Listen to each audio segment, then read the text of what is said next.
मी विनम्र अभिवादन करतो। तुम्ही सगळेजण माझ्यावर सगळ्यांनीच विश्वास ठेवलात,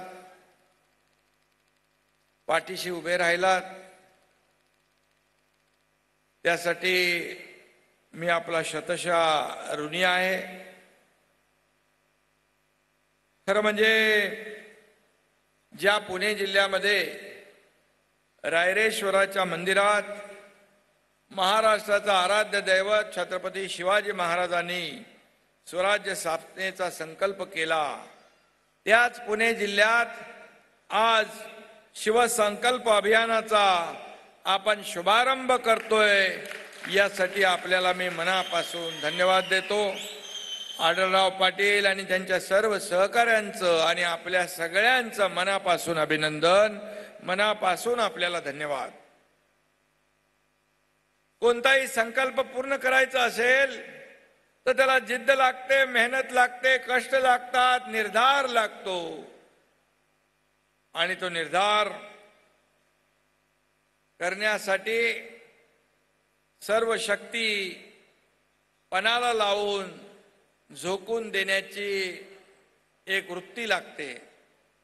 आणि शिवसैनिक म्हटलं की जे मिळेल ते काम, पडेल ते काम मनापासून करायचं, ही आपल्याला बाळासाहेबांनी दिलेली शिकवण आहे।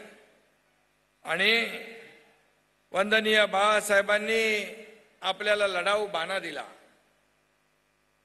अन्यायावर मात करण्याची शिकवण दिली, अन्यायाविरुद्ध पेटून उठण्याची शिकवण दिली आणि सर्वसामान्यांसाठी संघर्ष करण्याची शिकवण दिली।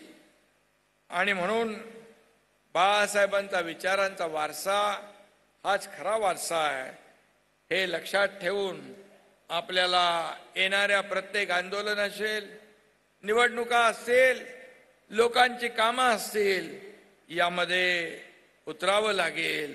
आणि आपण आता त्याची सुरुवात केलेली आहे। खोट्याच्या कपाळी गोटा ही म्हण आहे, ती खरी करून आपल्याला दाखवायची आहे।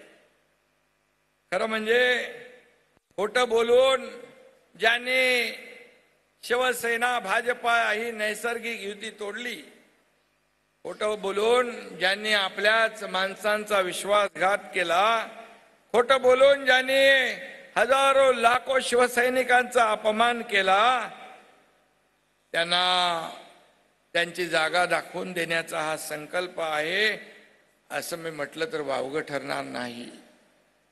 आणि म्हणून 1.5 वर्षापूर्वीचा सगळा घटनाक्रम आपल्याला माहित आहे।